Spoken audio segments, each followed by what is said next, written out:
Hello নমস্কার। আজকে আমাদের রান্নাঘরে হয়েছে বাঁধাকপি পোস্ত। বাঁধাকপি পোস্ত নিরামিষ দিনে খুব ভালো লাগে খেতে, আর শীতকালের বাঁধাকপিতেই তো স্বাদ আলাদা। তাই কড়াই সর্ষের তেল দিয়ে তার মধ্যে কালো জিরে ফোড়ন দিয়ে দেওয়া হলো। ফোড়নটা বেশ খানিকক্ষণ গরম হয়ে গেলে এর মধ্যে আলু কুচি করা আছে সেগুলো দিয়ে দেওয়া হলো। এগুলো নতুন আলু, তাই এগুলো বেশিক্ষণ ধরে ভাজার কোনো দরকার হবে না, খানিকক্ষণ ধরে এটাকে ভাজলেই হবে। তো এখানে আছে বাঁধাকপি, যেগুলো 5 মিনিট ধরে ভাপানো আছে গরম জলের মধ্যে। এছাড়া এখানে আছে টমেটো কুচি আর কাঁচা লঙ্কা কুচি, ব্যাস আর কিছুই লাগবে না।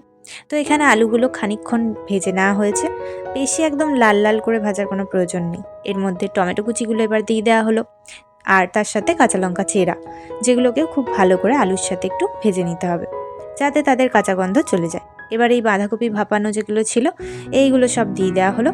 এবার একসাথে ভালো করে বেশ খানিকক্ষণ ধরে এই আলু, বাঁধাকপি, টমেটো, কাঁচা লঙ্কা একসঙ্গে নাড়তে হবে, যাতে একটা খুব সুন্দর গন্ধ ছাড়ে। এরপর এর মধ্যে একটু লঙ্কার গুঁড়ো দিলাম, খুব সামান্য। লঙ্কার গুঁড়ো যত কম খাওয়া যায় ততই ভালো। এই লঙ্কার গুঁড়োটা কেউ চাইলে বেশি দিতেও পারে, ঝালের জন্য, রঙের জন্য। এবার এতে নুন দিয়ে দেওয়া হলো। নুন দিয়ে আরও খানিকক্ষণ ভালো করে নাড়তে হবে। মনে রাখতে হবে বাঁধাকপিতে কিন্তু নুন দিলে একটু কমে যায়, এজন্য নুনটা একটু অল্প করে দেওয়াই ভালো।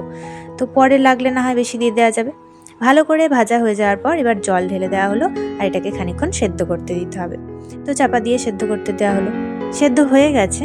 আলুগুলো টিপে দেখে নেওয়া হবে যে সেদ্ধ হয়েছে নাকি। আর দেখুন জলটা বেশ শুকিয়ে গেছে। তবে এই অবস্থায় এর মধ্যে একটু পোস্ত বাটা দিয়ে দিতে হবে। তো ভালো করে পোস্তটাকে কষাতে হবে এবং এটাকে খুব ভালো করে নেড়ে নেড়ে একদম ভাজা ভাজা করতে হবে, যাতে পোস্তের যে কাঁচা গন্ধটা রয়েছে সেটাও চলে যায়, আর তার সাথে এই বাঁধাকপি পোস্ত একসঙ্গে মিশে একটা ভাজা ভাজা খুব সুন্দর সেন্ট ছাড়ে। তো এটা এখনও ভালো করে ফুটছে, খানিকক্ষণ এটাকে ফুটতে দিতে হবে। এই যে এখনও এটা ফুটছে। এর মধ্যে এবার অল্প সর্ষের তেল ছড়িয়ে দেওয়া হলো, প্রায় জলটা শুকিয়ে এসছে। তো সর্ষের তেল দিলে কি হবে, নিচে ধরে যাবে না। তবে খানিকটা ধরে ধরে গেলে ওই যে লাল লাল হয়ে আছে সেগুলো ভালো লাগে বেশ। তো এবার একটু চিনি দিয়ে দিতে হবে, কারণ বাঁধাকপি পোস্তে একটু মিষ্টি মিষ্টি হলে স্বাদটা ভালো হয়। তাই এই যে চিনি দিয়ে দেওয়া হলো খুব ভালো করে।